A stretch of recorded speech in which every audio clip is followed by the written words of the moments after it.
وأبشروا بالجنة التي كنتم توعدون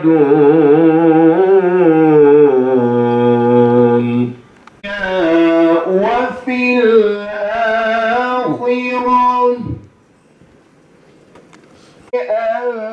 أنفسكم ولكم فيها ما تدعون. 5. olan genel kurulu delegasyonumuz için Sağlık Sent Şırnak Şubemizin kurulunda görev alacak divan heyetini aşağıdaki isimlerden oluşturmasını arz ve teklif ederiz. Neredeyse ülkemize hayırlara vesile olmasını diliyorum. Değerli misafirler, aramızda kıymetli misafirlerimiz var. Değerli misafirlerimizi kısaca size takdim etmek istiyorum. Değerli arkadaşlar, kıymetli misafirler, açılış konuşmasını yapmak için değerli şube başkanımız, sekreter başkanı Bursa'ya davet ediyorum.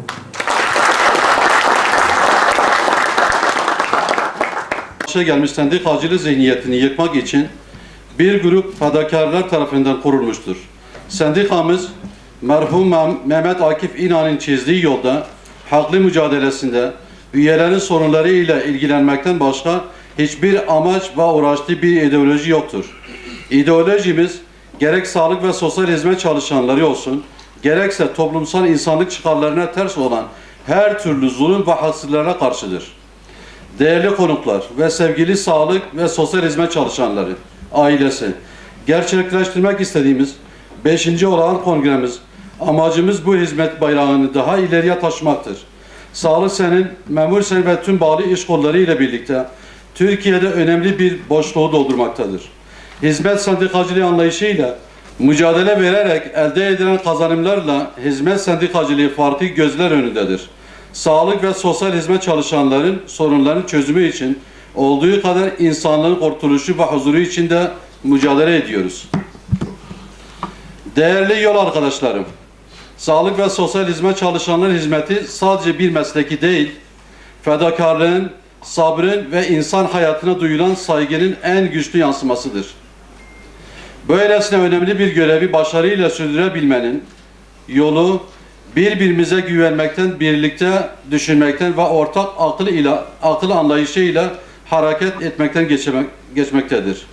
Çünkü güçlü kurumlar iletişimini, güçlü dayanışmanın hakim ve ortak aklın asas olduğu ortamlarda inşa edilir. Bu anlayışın en önemli paydaşlarından biri de sendikalardır. Çünkü sendikalar sahaların aynasıdır. Sahada yaşananları en yakından gören, çalışanlarımızın beklentilerini, önerilerini ve çözüm bekleyen konuların yönetimi en doğru şekilde yansıtan aynadır. Bu aynaya doğru bakabilen kurumlar eksiklerini görür, güçlü yönlerini geliştirir ve geleceğe daha sağlam adımlarla yürür. Çalışanlarımızın sesi ne kadar güçlü duyulursa kurumlarımızın da o kadar güçlü olacağına inanıyoruz.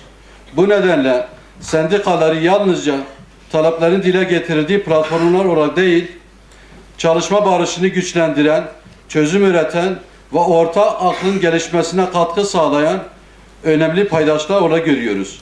Bu duygu ve düşüncelerle kongremizin birlik ve beraberliğimizi daha da güçlendirmesini, ortak aklın ve istişarenin yol gösterdiği, emeğin hak ettiği, bizler de o günden bugüne bu teşkilatın bayrağını devralan kardeşleriniz olarak teşkilatlarımızı bu şekilde yönetmenin gayreti içerisinde olduk. Hoşgörülü olduk, kucaklayıcı olduk. Bütün din, dil, ırk, mezhep ayrımı yapmadan herkesi kucakladık. Ama genel başkanımız şunu da söylemişti bu sendikayı kurarken. Demişti ki bizim bütün insanlara saygımız var. Bütün insanları kucaklayacağız. Bütün insanları bu teşkilata davet edeceğiz. Ancak dinimize küfreden ve vatan haini olan hiç kimseyle bu yolu yürümeyeceğiz dedi. Bizler de dinimize küfretmeyen ve vatan haini olmayan herkesi bu teşkilatın çatısı altında toplamanın gayreti içerisinde olduk. Kıymetli kardeşlerim, ne zaman bu ülkede antidemokratik, çağ dışı bir uygulama olsa, ne zaman bu ülkenin demokrasisinin kesintiye uğratılmaya çalışılsa bizler karşısında dimdik durduk.